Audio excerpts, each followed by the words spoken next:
Agora, eu fico chocado de ver, por exemplo, a gente vê a nossa Primitiva Bianco em Osasco, Amaury. A Primitiva Bianco, ela foi feita uma obra pública altamente polêmica e contestável, porque as calçadas de pedestres foram reduzidas e fizeram uma calçada em S, uma coisa, contorna o poste, enfim, privilegiou meia dúzia de carros que podem ser estacionados a mais e desprestigiou a população inteira que transita pela Primitiva Bianco. Aí num dia desses, eu estava passando por ali de automóvel, eu vi uma senhora com um carrinho de bebê andando pela rua, porque tem trechos da calçada da Primitiva que só passa uma pessoa. E ainda fica eventualmente alguém trabalhando ali, vendendo alguma coisa, né? E não tem espaço para o pedestre, sem contar a buraqueira que se encontra, mas isso é claro que será resolvido. Espero que logo, de preferência antes das eleições, ou até depois, mas que dia 31 de dezembro a cidade, o centro de Osasco esteja sem aquela buracada toda. Agora, só de ver aquela senhora arriscando a integridade física própria e do filho, os carros ali esperando aquela senhora passar, mas isso é um abuso. Então, há um choque muito grande. A presidente Dilma abaixou o IPI, ela fez o seu trabalho para que a economia funcione bem e flua. Mas, por outro lado, não cabe carro nas cidades. Então, eu imagino que seja um assunto da iniciativa privada de criar estacionamentos e não cabe à municipalidade fazer mais, tirar as calçadas para fazer carro passar, expulsar as populações do centro. Isso eu acho que não é bom, não. O povo sai das periferias, precisa ir para o centro demonstra uma energia, uma pujança do comércio da cidade, né?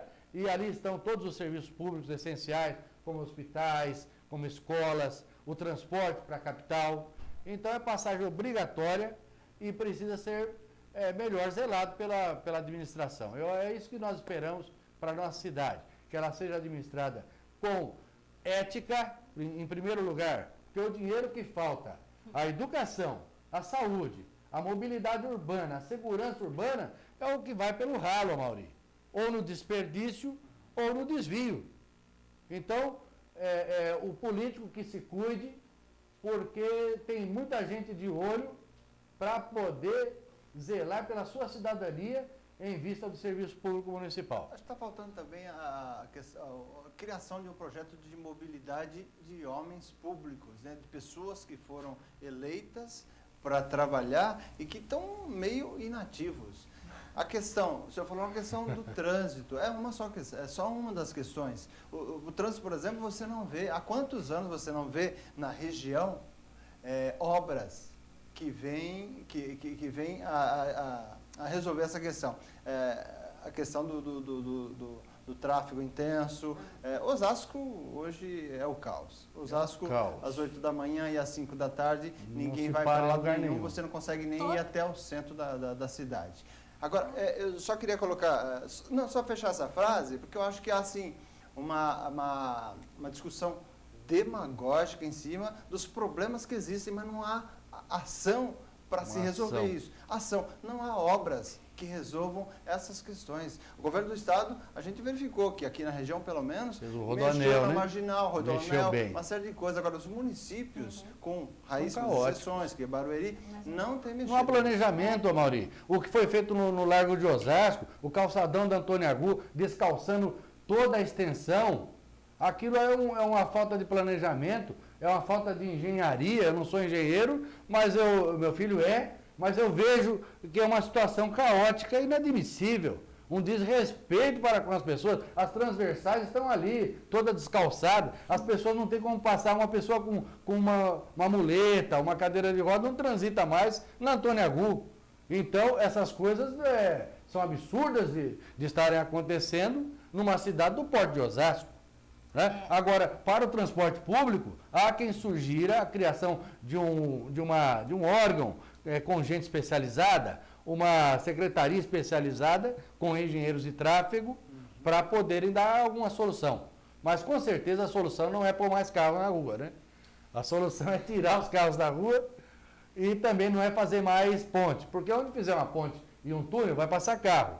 Eu imagino, olha, se o prefeito Emídio tivesse feito um calçadão na Primitiva Bianco, tirando os carros, os motoristas iriam reclamar, mas iriam andar um pouco mais, ia fazer bem para a saúde, e aquela Primitiva ia ser uma festa diária, como é o calçadão da Antônio Agu. É uma festa do comércio, é uma festa da cidadania, das famílias que saem para passear, para ir aos shoppings.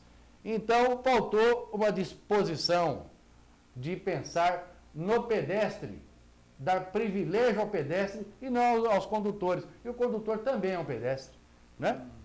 Eu gostaria só de completar aqui um pouquinho, falando um pouco que foi citado o Barueri, né? Engana-se a Mauri que em Barueri não tem trânsito. Eu trabalho em São Paulo e eu pego Marginal, que tem trânsito, apesar de terem feito a ampliação ali das pistas e tudo mais. Mas quando você vai chegando ali em Barueri, você encontra assim no centro, encontra na periferia também alguns pontos e que tem congestionamento sim. E pensar na questão do trânsito é pensar também numa questão do transporte coletivo. O transporte coletivo que atende essa população. Por que você vai de carro quando você poderia ir de uma forma muito mais rápida através de um transporte coletivo, de um ônibus ou de um outro meio que exista? Por que você não pode usar uma bicicleta para você ir? Por quê? Porque você morre, amigo. Você morre. Você pega uma bicicleta, você vai num trânsito louco. Não há respeito nenhum. Não há respeito porque está lotado de carros. E agora reduz lá o imposto, então você compra mais carros. Ontem era véspera de feriado, a Castelo Branco já tinha um congestionamento desde antes ali do início perto de Osasco, aquele congestionamento terrível. Você vai entrar por Osasco, você tem outro congestionamento terrível. Os carros estavam desde a Rio Branco, que eu passo, na Marginal. Então, essa é uma questão que todo governante deveria pensar. E eu concordo com a Mauri quando a Mauri coloca que é no município que essas questões também têm que ser pensadas. São pensadas no âmbito do Estado, criaram lá a Rodoanel, estão pensando em outras alternativas, mas que as cidades têm que se debruçarem nisso sim. Há propostas de planos de governo muito interessantes que eu tenho visto e eu tenho estudado um pouco mais sobre esse conceito de cidade sustentável. Então, um governante que assuma um poder hoje não pode colocar uma venda nos olhos e deixar de pensar nessas questões de acessibilidade, nessa questão do transporte urbano, nessa questão que falou sobre o jovem, né? Que o jovem não tem mais referência. Não, eu vou discordar e concordar com quem está colocando lá um plano que vai ser um plano de governo de sustentabilidade, porque o jovem pode participar sim.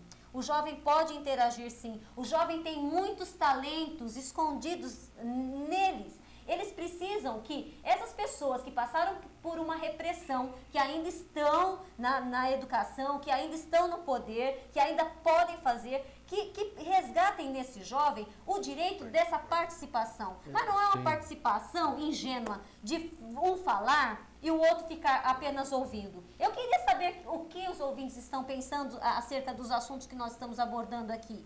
Por quê? Porque é preciso dar oportunidade desse falar, oportunidade que eles mostrem esses talentos. Eu conheci muitos jovens de periferia que ninguém dava um tostão, vamos dizer como antigamente, um tostão por eles. Eu fui um desses, viu? Eles estão, hoje o senhor é doutor, eu conheço, olha, escreveu eu fui diretora de uma escola em Barueri. Um menino me achou lá no Facebook e escreveu, eu fiz um livro e fiz uma dedicatória para a diretora da minha escola, da escola que eu era. Ele escreveu 3 livros já. O outro se tornou um grande grande líder lá de uma multinacional, tem um bom emprego, um bom trabalho, e ele entrou na escola e ainda se lembra, então o jovem precisa de oportunidades. E o poder público precisa pensar na cidade daqui a 50 anos. Tem que pensar, fez 50 anos Osasco, né? 50 anos? Então, e os próximos 50? E os próximos 50? O que será? O que será? E não adianta fazer uma plataforma de governo no eu acho isso, eu acho aquilo. Primeiro que o plano de governo deveria ser participativo, como tem gente fazendo lá em Barueri.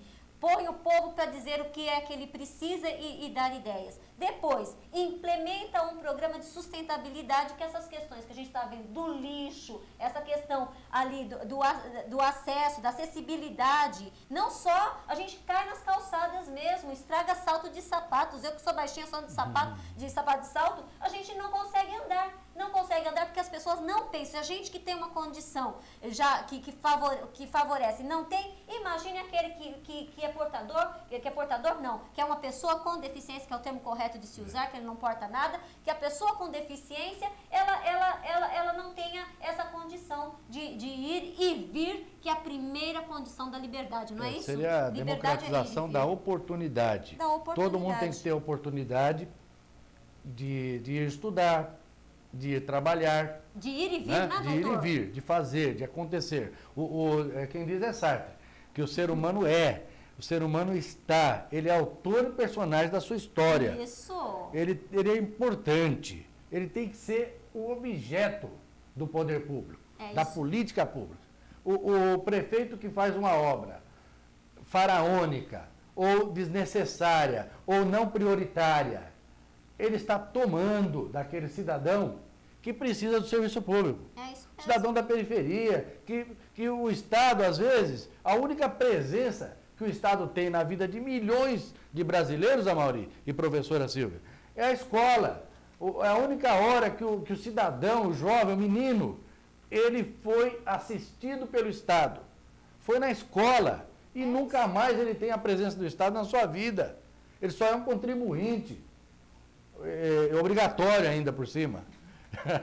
Agora, então, o Estado tem que dar uma educação de qualidade para que a pessoa construa a sua vida. É isso mesmo. E a sua, então, aqui, né? Que ele construa a sua autonomia, não é? Que ele possa escolher, que ele possa exercer a sua liberdade. E a gente só pode fazer isso através do conhecimento, não é isso? Sim. E o conhecimento, a gente tem sim o conhecimento informal. A gente tem, eu trabalho com o conceito de cidade educadora onde todos são responsáveis pela educação, e a educação não é só formal, o senhor sabe bem disso, mas é aquilo que nós conversávamos há pouco. Na escola, a escola é a única coisa previsível, não é? Ela existe para tanto, né? Para promover, então, essa questão do saber, do conhecer, né? Do poder agir depois. Então, a gente precisa colocar, voltando aqui à sua questão do jovem, o jovem, se ele vai para um espaço, e que é uma escola que o senhor bem está colocando, que pode transformar, que pode dar a ele esse direito de liberdade, ele vai lá e ele tem prazer, né? Naquele processo de aprendizagem, aprender para ele se torna prazeroso, igual ele ter um feedback lá da internet ou de uma mensagem instantânea que ele envie. Então, esse jovem vai passar a ter uma credibilidade maior nele e também vai poder escolher melhor, porque ele vai enxergar alternativas. Fazer escolhas, né? Alternativas. Porque se eu só conheço um discurso, se eu só conheço aquele caminho, aquilo para mim vai ser a única opção. Não haverá livre-arbítrio. O livre-arbítrio pressupõe conhecimento para fazer opções. Isso mesmo. E a gente vê, eu acredito, professora Silvia, que a violência, a criminalidade, ela se resolve com educação. Também. Eu tenho visto, eu sou um advogado criminalista, eu já tenho conhecimento pleno que polícia, que presídios não resolve o problema da violência. Não é o tamanho de pena, não é o cumprimento da pena, não é nada disso. Só se resolve o problema da violência, da criminalidade com educação. Primeiro, o primeiro processo de educação é o próprio exemplo. O exemplo maior que ele tem é nos políticos. O que a gente vê hoje em dia? O Brasil é o país da impunidade. Haja vista que recentemente até as coisas estão mudando, assim, um pouco mais, né? Tem pessoas que já estão aí sendo punidas. Mas o que eu quero colocar é que parte do exemplo, o exemplo de que... O exemplo de sucesso, né? Depois eu falo pelos valores de família, não é verdade? As famílias não são mais as mesmas. Você pega lá, você pega um jornal, você assiste a um telejornal, você vai ver que as pessoas se casam com pessoas até do mesmo sexo. Tem famílias que são as mães que são aquelas pessoas que vão conduzir o processo. Então a gente está falando de uma família estruturada como as de antigamente. E não a família da mídia, né? Mas família é família. E a família tem que trabalhar os valores. Isso começa em casa. Valores éticos, valores morais. Daí eu volto para a escola. Se na família isso não tem, a escola pode ser esse polo que irradia essa discussão. Pode suprir. Ela pode promover o debate. Né? Através de uma gestão autoritária, do diretor só que sabe tudo, ou do prefeito que manda ali? Não.